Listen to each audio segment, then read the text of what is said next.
Welcome to another deep dive. We're going to be looking at deep learning architectures for computer vision today. You've sent over some fascinating articles and notes about how computers are learning to see. So let's dive into that. I mean, this seems like a pretty big deal, right? Oh, it absolutely is. It's incredible how far we've come. We've gone from, basic algorithms that could barely recognize handwritten numbers Mm-hmm. to AI systems that can analyze complex scenes in real time. And the field is just advancing at an incredible pace. Yeah, the notes mention that it's all about convolutional neural networks, CNNs. They're kind of like the eyes of computer vision. That's a pretty good analogy, yeah. Yeah. CNNs are designed to kind of mimic the way our own visual system works, at least to some extent. They take an image and break it down into smaller pieces, extracting features at different levels, things like edges and textures and more complex shapes. And these CNNs can learn to recognize patterns, right? Yeah. Just by looking at a ton of images. Exactly. The real power of deep learning is its ability to learn from data. We don't have to program these systems with rules. They figure it out on their own by training on huge data sets. So they're building their own understanding of the visual world. That's pretty incredible. It really is. And the key to this whole learning process is the architecture of the network itself. That's what we're going to be exploring today. And looking through the material, I see all these different CNN architectures. LaNet, AlexNet, VGGNet, ResNet. It's like a whole family tree of these things. Where do we even start? Well, it might be helpful to think of it as a journey, like an evolution of ideas. LaNet, which was developed way back in the 90s, was a real pioneer. It kind of proved that these CNNs could be used for practical tasks, like recognizing handwritten digits, which had a huge impact on things like automated check processing. So that's where it all began. I'm guessing things have come a long way since then. Oh, for sure. A major leap forward came in 2012 with AlexNet. It was much deeper and wider than LaNet, meaning more layers and neurons to process information. And its win in the ImageNet competition, this huge image recognition challenge, really put deep learning on the map. So bigger networks equal better performance. It's not just about size, though. Well, that does help. But AlexNet also introduced some really important architectural innovations, like using something called ReLU activation functions. And this made the training process way more efficient. Okay, so a combination of size and smarter design. I see. Right. What came after AlexNet? There's a VGGNet in the notes. Yeah, VGGNet really took that deeper is better idea and ran with it. It focused on simplicity and using smaller convolution filters. And you know what? It worked really well. VGGNet achieved some impressive results on ImageNet, proving the power of these deep networks. But as networks got even deeper, a new problem popped up. The vanishing gradient problem. The vanishing gradient problem, what's that? Is it like the signal getting weaker as it travels through the network? You got it. Imagine like a signal traveling through a super long tunnel. It's getting fainter and fainter as it goes. That's kind of what was happening to the information flowing through these really deep networks. It was becoming harder and harder to train those early layers effectively. So how did they get around that? Well, that's where ResNet came in. And it had this brilliant solution: skip connections. Skip connections, what are those? Okay, picture this. You're building bridges over sections of that tunnel, allowing the signal to bypass some layers and arrive at the end much stronger.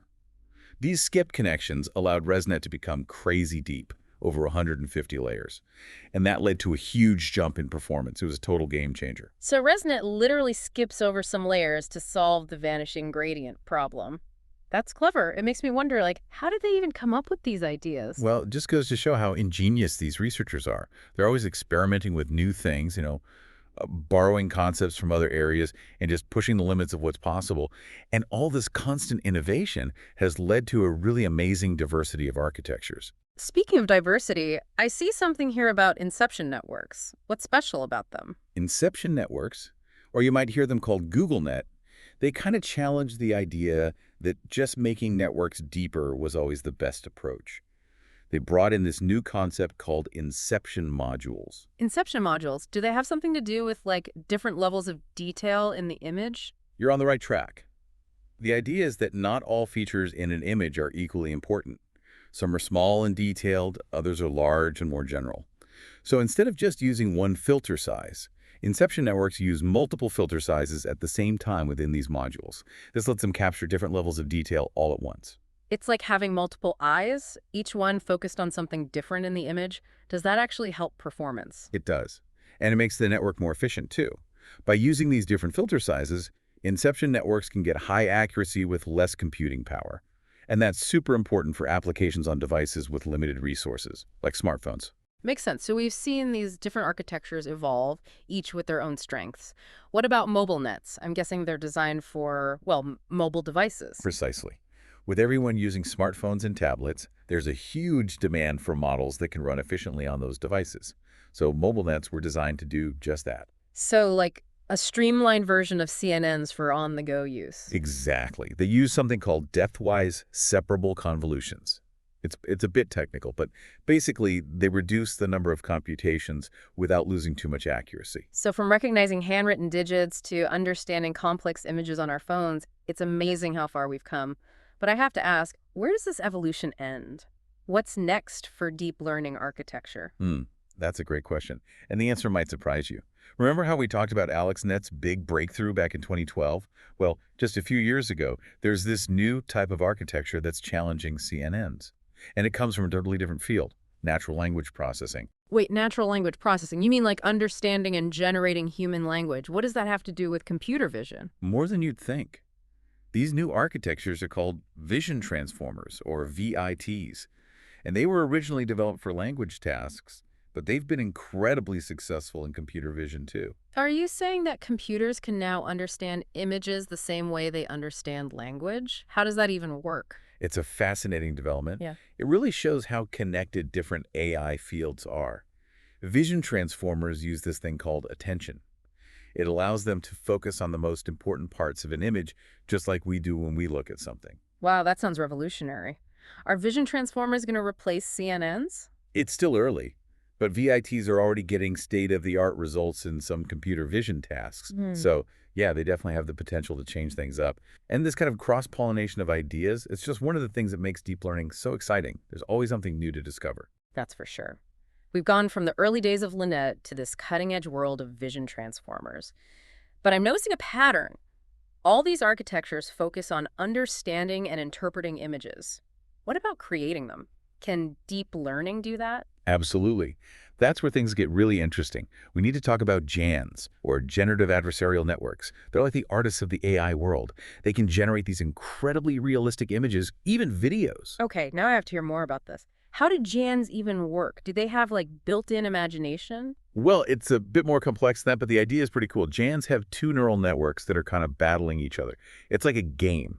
You have a generator network trying to make fake images, and a discriminator network trying to tell the real images from the fakes. It's like a forger and an art detective constantly trying to outsmart each other. Exactly. As they compete, the generator gets better and better at making realistic images, and the discriminator gets better at spotting the fakes. The result: a system that can create images that are almost impossible to tell apart from real photos. That's incredible. So can we now create any image we can imagine just by describing it to a computer? We're not quite there yet. But GANs have opened up a whole new world of possibilities. They're being used for all sorts of things, like generating photorealistic images of people, enhancing the resolution of existing images, and even creating totally new artistic styles. That's mind-blowing. It's like we've given computers the power to be creative. But I have a question. Everything we've talked about so far has been about still images. Can deep learning handle videos too? I imagine that adds a whole other layer of complexity. You're right. Analyzing video is a lot more challenging because it's not just about what's in each frame. It's about the relationships between frames, the flow of time. And that's where recurrent neural networks, or RNNs, come in. RNNs, I'm not familiar with those. How are they different from CNNs? Well, CNNs are great at processing spatial information, like the layout of objects in an image. RNNs are designed to process sequences of information, which makes them perfect for understanding video, where the order of events matters. So if I show an RNN a video of someone playing tennis, it can understand the sequence of actions. The serve, the volley, the back and forth. Exactly. It can recognize the actions, but also predict what might happen next, which makes it really useful for things like action recognition and video captioning. So RNNs are like the storytellers of computer vision, understanding the narrative of a video. That's a great way to put it. And there's a particular type of RNN that's really good at this: long short-term memory networks, or LSTMs. LSTMs, what makes them special? LSTMs are kind of like RNNs on steroids. They're really good at remembering information over long periods of time. which is super important for video analysis because sometimes you need to remember what happened way earlier in the video to understand what's happening now. So they're like the historians of computer vision, able to remember the past and use it to make sense of the present. Exactly. They let us go beyond just analyzing individual frames to understanding the whole story of the video. This is what makes them so powerful for things like generating descriptions for videos, which is called video captioning. This has been an incredible overview. We've gone from recognizing handwritten digits to understanding complex videos, all in a few decades. It's mind-boggling how far we've come. It really is. And the pace of innovation doesn't seem to be slowing down anytime soon. We just finished talking about RNNs and how they help computers interpret videos. You mentioned that they have a kind of memory. What's so special about that, especially when it comes to video? Well, you know how when you watch a movie, you don't just see those individual frames, right? You understand the sequence of events, the flow of time, cause and effect. And that's because your brain remembers what happened in those earlier scenes and uses that information to make sense of what you're seeing now. So RNNs can do something similar. They can actually grasp the story of a video. That's the goal. They're designed to process sequential data. So that means they can keep track of those previous inputs and then use that information to kind of influence their understanding of the current input. That's super important for tasks like action recognition, where the order of events is really key. Like, let's say you're trying to teach a computer to tell the difference between someone walking and someone running. That sequence of movements is really what matters. So it's not just about recognizing, say, a single posture. It's about understanding how those postures change over time. Precisely. And that ability to understand those sequences, that's what makes RNNs so powerful for video analysis. They can be used to recognize actions, track objects, even predict what might happen next, and generate descriptions of what's happening in a video. That's pretty incredible. It's like giving computers the ability to follow along with the plot of a movie. But you mentioned a specific type of RNN, those long, short-term memory networks, the LSTMs. What makes them stand out? So LSTMs are a more advanced type of RNN. They're especially good at remembering information over longer periods of time. And that's crucial for analyzing videos because sometimes, you need information from way earlier in the video to really understand what's happening now. Can you give an example? Sure. Imagine you're watching a basketball game. To understand why a certain player is celebrating, an LSTM might need to remember, like a key shot that happened several minutes ago. Or if you're trying to track a specific player throughout the game, that LSTM needs to remember what that player looks like, even if they've moved around or are hidden from view for a bit. Makes sense. So LSTMs are kind of like the historians of computer vision, able to remember the past and use it to interpret the present. That's a great way to put it. They really do let us go beyond just analyzing individual frames and get to understanding the whole story that's being told in the video. That's what makes them so great for video captioning. That's where you need to actually generate descriptions of what's happening in the video. This has been an awesome journey so far. We've gone from simple CNNs recognizing handwritten digits to those sophisticated LSTMs that can actually understand those complex videos. But you mentioned earlier that different fields of AI are kind of inspiring each other. Are there any other examples of that cross-pollination that you find particularly exciting? Oh, absolutely. One of the most interesting things in recent years has been the emergence of vision transformers, or VITs, in computer vision. Now, those were originally developed for natural language processing, but they actually shown amazing results when it comes to analyzing images, too. Wait, natural language processing? You mean like understanding and generating human language? What does that have to do with computer vision? It's a good question. Yeah. At first, language and vision seem like totally separate things, but they both actually involve processing sequences of information. Think about it. In language, it's those sequences of words. And in vision, it's sequences of pixels of those little patches of an image. So are we saying that the same principles that work for, say, understanding language can also work for understanding images? How does that even work in practice? Well, it's a bit technical, but the main idea is attention. In language processing, attention lets models focus on the most relevant words in a sentence or a paragraph. And in vision, attention allows those VITs to actually zero in on the most important parts of an image. So it's like a spotlight that kind of highlights those key areas that are crucial for understanding the scene. Does that actually lead to better performance? It really does. Yeah. VITs have already achieved some of the best results on a number of those computer vision benchmarks. So yeah, they definitely have the potential to change the field. And it's that kind of cross-pollination of ideas from seemingly totally different areas that makes AI research so fascinating. You just never know where that next big breakthrough is going to come from. Okay, so we've got these incredible architectures that can understand images, videos, even language. But are we only focusing on interpreting information? What about actually generating it? I remember you mentioned GANs before. Can they do more than just create realistic photos? You're right to bring up GANs, those generative adversarial networks. They've been super successful at generating those lifelike images, but they can do so much more. Yeah. We're seeing them used for image editing, style transfer, even creating entirely new designs and artwork. Are you saying that computers are becoming creative, like they can come up with new ideas and actually express them visually? That's a question that's causing a lot of debate right now. GANs definitely seem to show a certain type of creativity, right? Hmm. In the sense that they can generate these completely novel images that have never been seen before.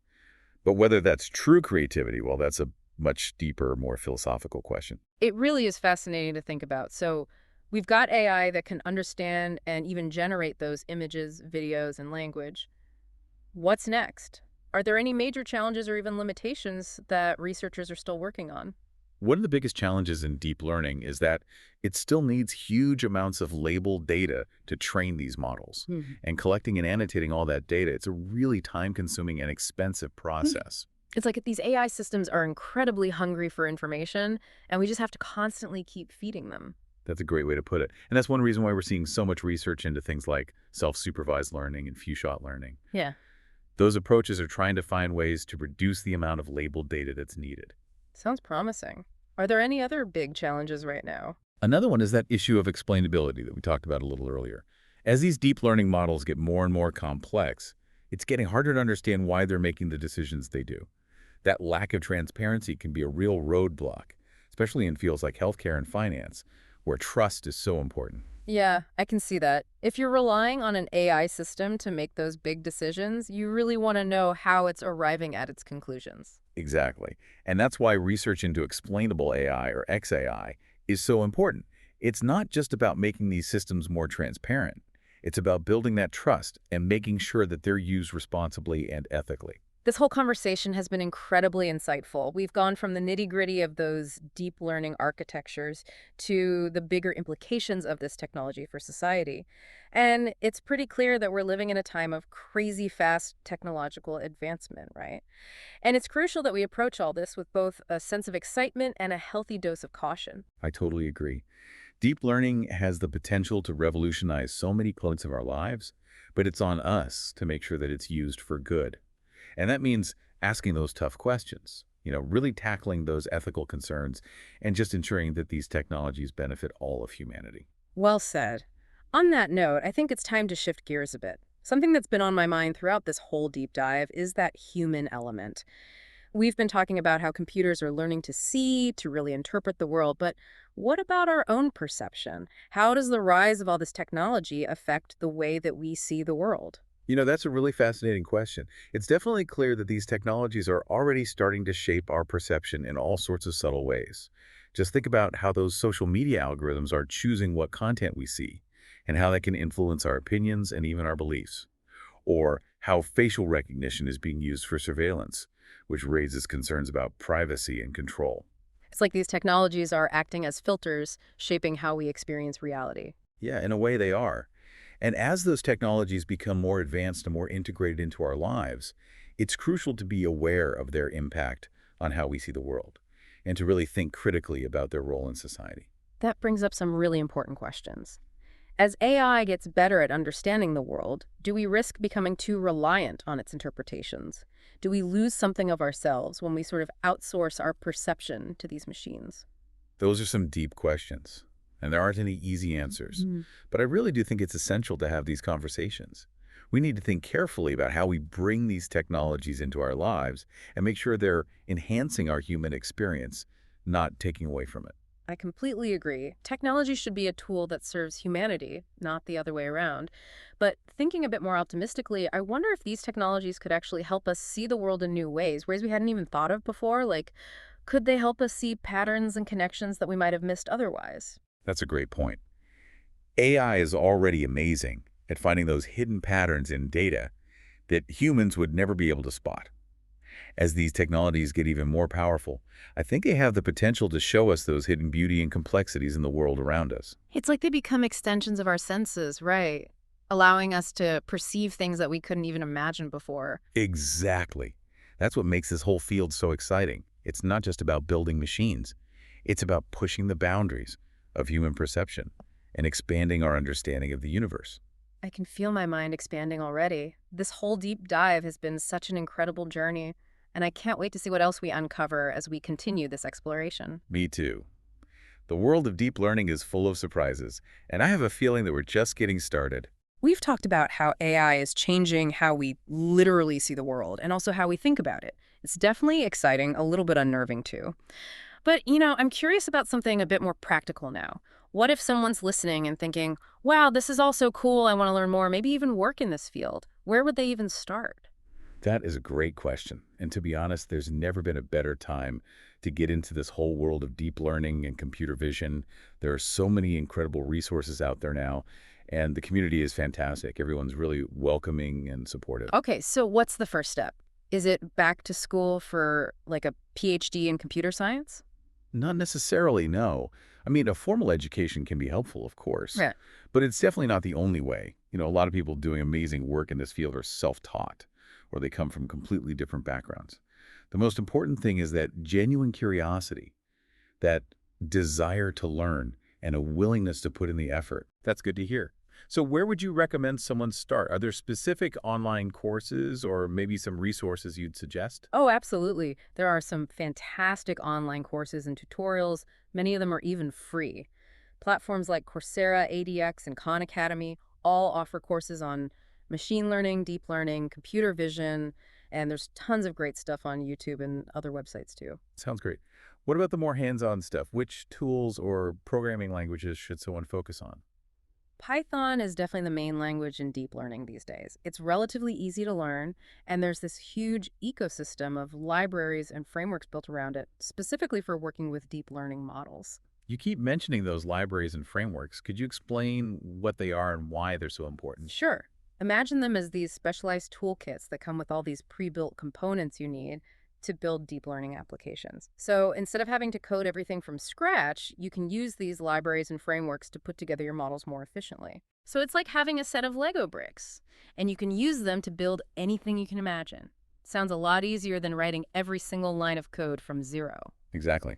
Frameworks like TensorFlow and PyTorch, those are the popular ones, they offer this whole range of tools and functionalities, and they make it way easier to train and deploy your deep learning models.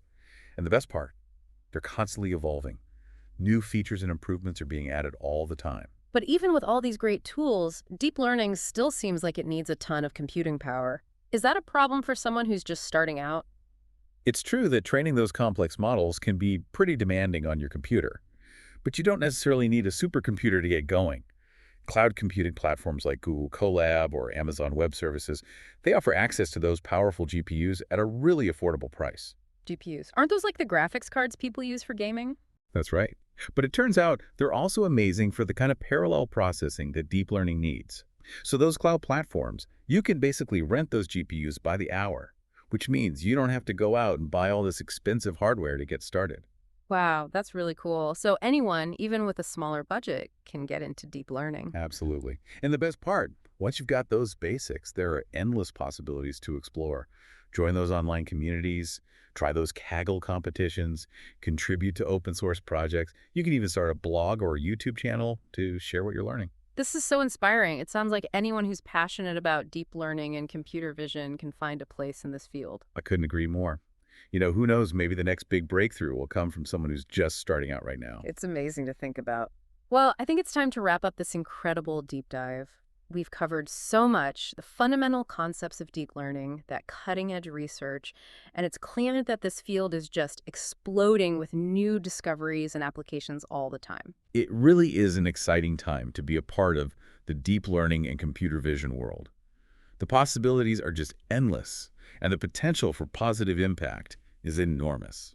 Thank you so much for joining us on this journey. Your insights have been incredible. It was my absolute pleasure. I always love talking about this field. And to all our listeners, thank you for tuning in. We hope this deep dive has sparked your curiosity and maybe even inspired you to learn more. Who knows, maybe you'll be the one to create that next groundbreaking application or discover something that changes the world. Keep exploring, stay curious, and never stop learning. Until next time, keep diving deep.